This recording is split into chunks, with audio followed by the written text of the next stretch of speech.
pande za Lorian ambayo siko along Baragoi Maralal Baragoi highway A road. Hii highway inatoka Maralal na inaenda mpaka Loyangalani San International Road. Hii barabara ambayo ni security road, hapo ndio bandits wanapiga magari, hapo ndio kila kitu kinafanyika, haijaitengenezwa for the last 5 years. Na mimi nataka kualika waziri wetu Murkomen wa barabara atembee barabara ya Baragoi Loyangalani Maralal Loyangalani. Hata sio bure, bandits wanasumbua watu, gari haitembei, ni mawe. That is just one. Marijo ambaye inaangaliana kila siku inapigwa risasi, yuko na watoto 700, almost 800, 700 and something.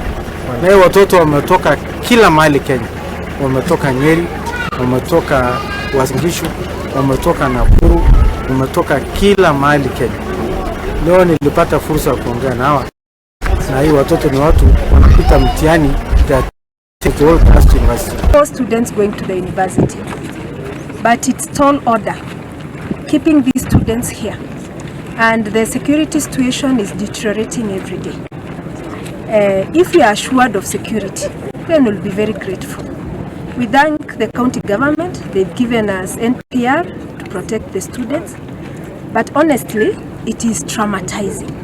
As it is currently, even getting supplies from Maralal to this place.